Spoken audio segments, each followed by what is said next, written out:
Hello बच्चों, अगर आप भी कल से यानी 1 फरवरी से 12th का एग्जाम देने जा रहे हैं तो आपको कुछ बातों का ध्यान यहाँ रखना है ताकि आपको 90 प्लस अंक आसानी से मिल सके। इसके लिए थोड़ा सा बात बताते हैं और आखिर बोर्ड एग्जाम में हम लोग कॉपी को कैसे लिखें इसके बारे में हम आपको छोटा सा जानकारी देने वाले हैं। जैसा कि आपको पता है कि आप लोगों का कोर्स कंप्लीट हो ही गया है और आप लोगों का तैयारी भी पूरा हो चुका है, तो बस आज मैं आपको छोटा सा बात बताऊंगा और लास्ट में आपको बेस्ट ऑफ लक भी कहने वाला हूं। तो देखिए, सबसे पहले हम आपको बता दें कि आखिर बोर्ड एग्जाम जो हम लोगों का होने वाला है उसमें कॉपी को बढ़िया से कैसे लिखे ताकि टीचर जो है खुश होकर पूरा में पूरा अंक दे, और कौन सा प्रश्न जो है हम लोग को पहले स्टार्ट से बनाना है ताकि कोई काट कुट न हो, यह भी आपको ध्यान देना है और 90 प्लस अंक जो है आपको आसानी से मिल जाए। यहां तक कि प्रयास करना है कि 100 में 100 अंक भी आपको आ जाए तो बहुत अच्छी बात होगा। तो चलिए, इसके लिए हम आपको बताते हैं, समय को बर्बाद न करते हुए आगे बताते हैं। एक एक चीज को थोड़ा सा जल्दी में ही आपको बताने का प्रयास करेंगे ताकि आप जल्दी में बात को समझ जाए।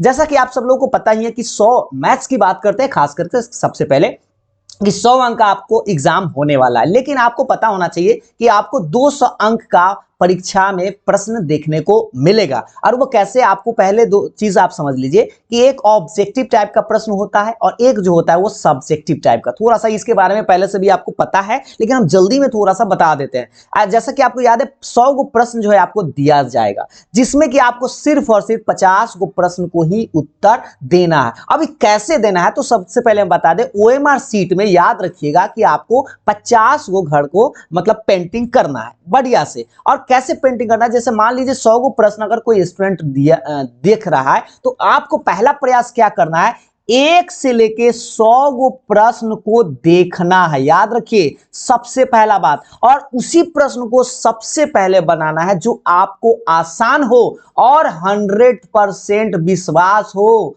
कि ये जो बना रहा है ऑप्शन वह सही है, उसी को आपको सिलेक्ट करना है। कोई भी आप 50 को बना सकते हैं। अगर कोई स्टूडेंट 50 से ज्यादा बना देता है तो शुरू से लेके, याद रखिएगा, शुरू से लेके वो 50 को ही चेक करेगा, बाकी सबको छोड़ देगा। यानी कि आप याद रखिए, इसका मतलब यह हुआ कि ऐसा ना कि शुरू में आप गलती बनाइए बाद में सही बनाए, तो आपको नुकसान हो जाएगा। इसीलिए आप 50 को प्रश्न ही बनाइएगा और कैसा बनाइएगा, तो सही बनाइएगा। तो सबसे पहले स्टार्टिंग क्या करना है, आसान प्रश्न को देखना है और आराम से ओएमआर सीट में इसको भर देना है। और हाँ, कैसे भरिएगा यह भी आप ध्यान दीजिएगा, छोटा सा बात है लेकिन आप पहले भी जानते हैं, 10वां क्लास में भी आप एग्जाम दिए ही होंगे। कैसे कि आपको 4 गो ऑप्शन रहता है, इस गोला को ना बढ़िया से करिएगा पेंटिंग, और ये गोला जो है ना बाहर ऐसे ना हो जाना चाहिए। अगर ऐसे हुआ तो समझिए कि आपका 1 अंक गया।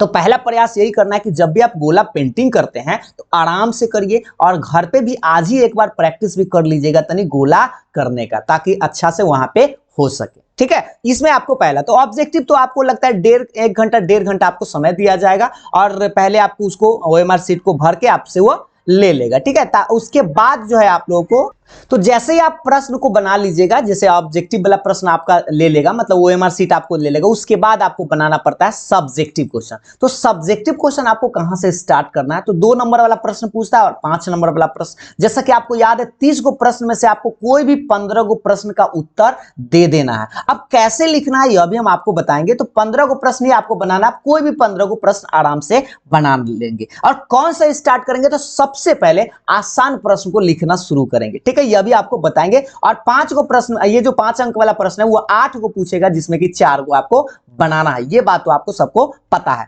अब हम आपको बताते हैं, जो भी लिखना है नोट में कुछ बात को माइंड में बैठा लीजिए। पहले कॉपी पेज, ये जो कॉपी का मान लीजिए कि जो साइज है, जैसे मान लीजिए ये कॉपी का साइज है, तो इसमें आपको पहले तो स्टार्ट करना है, ये जो पेज है ना, ये 1/4 इसका छोड़ देना है। ठीक है, 1/4 को आप जरूर छोड़िएगा और निश्चित रूप से रहता भी है, आप इसको चीज को फॉलो करिएगा। आज जब भी पहला प्रश्न लिखेंगे तो याद रखिए, पहला का मान लीजिए कि आंसर लिखना है तो पहला का सॉल्यूशन ऐसे देख के इसमें आपको लिखना है। और हाँ, एक प्रश्न जब बनाएगा तो नीचे का में बनाइएगा, ना ऐसा नहीं कि इसी पार्ट में दूगो नहीं बना देता बच्चा। कभी ऐसे प्रश्न बना रहा है, यहां से अगर कुछ लिखा गया ऐसे तो फिर इधर भी एक लाइन खींच के लिख देता, ऐसा नहीं करना है आपको। लाइन खींच के बीच में नहीं लिखना, आपको नीचे ग में ही लिखते आना है, जो भी लिखना है नीचे ग में लिखना है।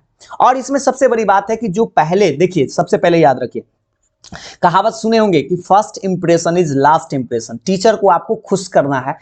ये बात भी आप जानते हैं कि बच्चा जो है नया कपड़ा उपड़ा पहन लेता है, चाहे वो कैसे देखने में लग रहा है, अंदर बाद में जाएगा, पहले कपड़ा उपड़ा एकदम चिकन चाकन है तो लग जाता है कि हाँ ये बढ़िया लग रहा है, तो बाद में इंप्रेस हो जाता है और उसके बाद आपको नंबर मिल जाता है। तो प्रयास आपको वही करना है, जो भी लिखना है वह साफ साफ लिखना है। अब बीच में गलत है वो सही है वो तो बात की बात है, वो तो चेक करेगा उसके बाद में पता चलेगा, लेकिन सबसे पहले कॉपी जैसे ही आपका खोलेगा देखेगा कि कैसन लिखल है, झकास लिखल है, चिकन लिखल है, तो एकदम टीचर जो है खुश होकर नंबर आपको निश्चित रूप से देगा ही देगा। अंदर पढ़ने के बाद अगर थोड़ा सा गलत भी हो तो भी आपका चल जाएगा, लेकिन अच्छा से लिखा होना चाहिए। तो पहला प्रयास करना याद रखिए, सबसे पहले हम आपको कौन सा प्रश्न बनाना है भाई, तो उसी प्रश्न को बनाइए जो बहुत बढ़िया से आप लोगों को आता है, यानी कि उसमें काट कूट वाला नौबत नहीं आए। अगर हो सके कि ऐसा प्रश्न जो आपको लगे कि हाँ बाद में गड़बड़ा जाएगा, तो उसको बनाइएगा ही मत शुरू में। सबसे पहले आसान प्रश्न वही बनाना है, चाहे वो कोई सा नंबर हो सकता है, ठीक है। तो बस आप नंबर से एकदम सीरियल वाइज से बनाइएगा तो बहुत अच्छी बात है। तो पहले आप आसान प्रश्न को ही लिखने का प्रयास करिएगा, उसके बाद जो है आपको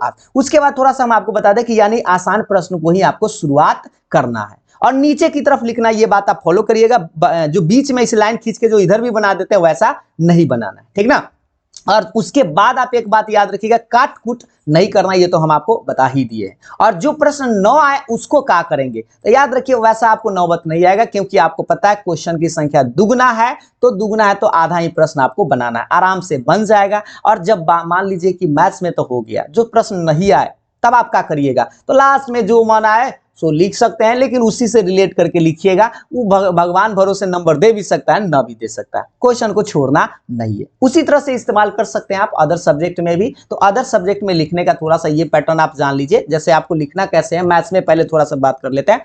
मान लीजिए कि पहला सवाल का आंसर हम लोग को लिखना है, तो पहले आप लिखिएगा 1 नंबर दे के सोल्यूशन, पहला का आंसर लिखना है, या आप हिंदी में लिखना चाहे तो ऐसे लिखिएगा 1 का हल करके आप आराम से इधर आप नीचे में बनाते चल जाइए। जैसे यहाँ प्रश्न दूसरा देखिए ऐसे लिखा हुआ है, y बराबर ऐसे लिखा है, तो डिफरेंशिएशन आपको नीचे में ही करते जाना है, ठीक है। ये बगल में ऐसे लाइन खींच के इधर मत बना दीजिएगा, ऐसा काम नहीं करना। जितना पन्ना आपके पास बहुत रहता है, और ग्राफ का कॉपी जो है आप ग्राफ पर जरूर खींचिएगा, क्योंकि आपको ग्राफ लास्ट में रहे या बीच में रहे, कहीं पे भी रहे, ग्राफ में आप पेंसिल से खींचिएगा, ठीक है। और ऐसे आप उत्तर दीजिएगा। और मान लीजिए दूसरा सब्जेक्ट अगर है फिजिक्स केमिस्ट्री है, तो आप ऐसे लिख सकते हैं प्रश्न संख्या 5 का उत्तर या आंसर करके आप यहां से आराम से लिखते जाइए ऐसे, ठीक है। तो एक लाइन क्या होगा, 2 लाइन आपको यहाँ पे छूटेगा भी और लगेगा कि पेज भी आपका भर जाएगा। फिर अगला प्रश्न बनाना चाहते हैं तो फिर लिखेगा प्रश्न संख्या 6, प्रश्न संख्या 2, ऐसे करके आगे बढ़ते जाइएगा। और जब भी प्रश्न लिखिएगा ना, कोई नया प्रश्न अगर आप बनाते हैं, मान लीजिए बना लिए, तो फिर जब प्रश्न बनाइएगा तो अगला जो है आपको 2 लाइन कम से कम छोड़ दीजिएगा, ठीक है। 2 लाइन छोड़िएगा ताकि गैप लगे कि हाँ ये दूसरा प्रश्न और ये दूसरा प्रश्न।